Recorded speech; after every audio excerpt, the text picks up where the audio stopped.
ഇന്ന് തന്നെ ഡൗൺലോഡ് ചെയ്യൂ. കാണൂ നിങ്ങളുടെ ഫേവറേറ്റ് ഷോസ്.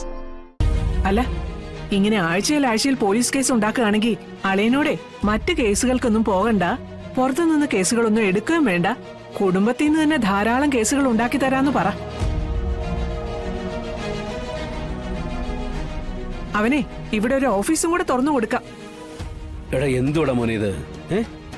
നീ ഞങ്ങൾ എന്തിനാടാ ഇങ്ങനെ തീർത്തിരിക്കുന്നേ? ഈ വയസ്സാങ്കാലത്തെ നീ എന്നെ ഇങ്ങോട്ട് സങ്കടപ്പെടുത്തിയ ചങ്ക് പൊട്ടി ഞാനും ഒടുങ്ങിപ്പോവും. എടാ എന്തിനാടാ നീ ഞങ്ങളിട്ട് ഇങ്ങനെ സങ്കടപ്പെടുത്തുന്നേ?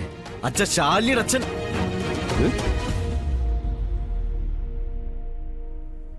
ശാലിയുടെ അച്ഛന്റെ സുഹൃത്തിന്റെ മോളുടെ കല്യാണ ആവശ്യത്തിനായിട്ടാ ആ പണം കൊടുത്തതും അതിനുവേണ്ടി ഓടി നടന്നു നോക്കെ. അത് ഇത്ര വലിയ പുലിയോലാവുന്ന് ഞാൻ വിചാരിച്ചോ? നീ എന്താ പണ്ട് നിന്റെ അമ്മ നടന്ന പോലെ മറ്റുള്ളവരെ കല്യാണം നടത്താൻ വേണ്ടി അടക്കുവന്നു? എടാ ഒന്നുമില്ലാത്ത സമയത്തെ നമ്മളെ സഹായിക്കാറുണ്ടായിരുന്നില്ലല്ലോ. ഒരു സഹായം നേക്കുന്നു. എടാ ആദ്യം പൈസ ഉണ്ടാവട്ടെടാ, ഉണ്ടായിട്ട് ദാനവും ധർമ്മമൊക്കെ ചെയ്യാം. പണ്ടുള്ളവർ പറഞ്ഞിട്ടുണ്ടേ, ആദ്യം ഇരിക്കണം എന്നിട്ടേ കാല് നീട്ടാവൂന്ന്, ഇല്ലെങ്കിലേ നടുവും കുത്തി അങ്ങ് വീഴും. നിനക്കേ ഇപ്പൊ സംഭവിച്ചോ അത് തന്നെ. ഇരിക്കുന്നതിന് മുമ്പ് കാല് നീട്ടാൻ നോക്കിയതാ. എടാ മോനെ, ഈ വീഴ്ച എന്നെങ്കിലും നീ പാഠം പഠിക്കാൻ നോക്കണം.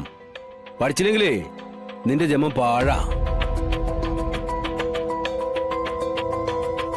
ദേ, നിന്റെ അച്ഛനെ പല കാര്യങ്ങളും ഇടപെട്ട് സംസാരിക്കാറില്ല, പക്ഷെ അപകടം ഒന്ന് കണ്ടാ കയറി സംസാരിക്കും.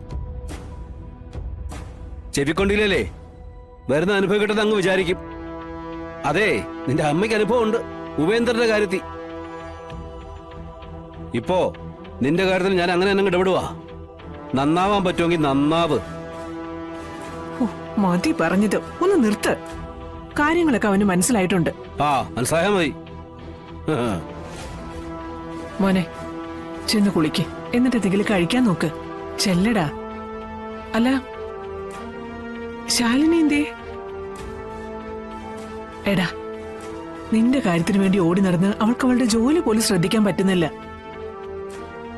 ദേ, നിന്നെ ഓർത്തുള്ള വേവലാതിയിൽ കണ്ണു നിറയാത്ത ദിവസങ്ങളും അവൾക്കില്ല. അവള് ഞങ്ങളെ ഇങ്ങോട്ട് പറഞ്ഞു വിട്ടിട്ട് ഓഫീസിലേക്ക് പോയി. കമല, നീ വൈകിട്ടൊന്ന് ഇങ്ങോട്ട് വരണം.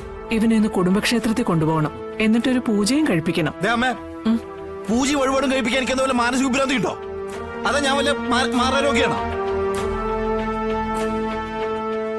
എല്ലാരും കൂടിയിട്ട് ഞാൻ എവിടേക്കുമില്ല. പൂജയും വഴിപാടും ആ ഒരു കാരണം പറഞ്ഞ ആരും കൂടി വരും വേണ്ട. കമല, ദേ, അമ്പലം പൂജ എന്ന് പറഞ്ഞിട്ട് ഈ വഴിക്ക് വന്നോണ്ടല്ലോ എന്റെ തനി സ്വഭാവം നീ അറിയേ. അല്ല, നീ എന്താ ഇവിടെ നിൽക്കണേ? നിനക്ക് ഓട്ടമൊന്നുമില്ലേ? ഉണ്ട്. എന്നാ പോയി ഓട്ടോ ഓടിച്ച് കണ്ട് കാശുണ്ടാക്കടാ. ജീവിക്കാനുള്ള വഴി നോക്ക്. വെറുതെ ഒരു കാര്യമില്ലാതെ വെറുതെ പൂജയും മന്ത്രവും.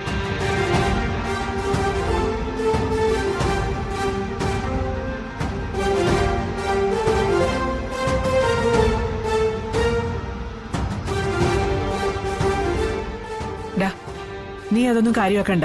വൈകിട്ട് 4 മണിക്ക് ഇവിടെ എത്തേക്കാം. അത് പിന്നെ സത്യം ആശാൻ ആശാൻ മിണ്ടി പോരുത് നീ.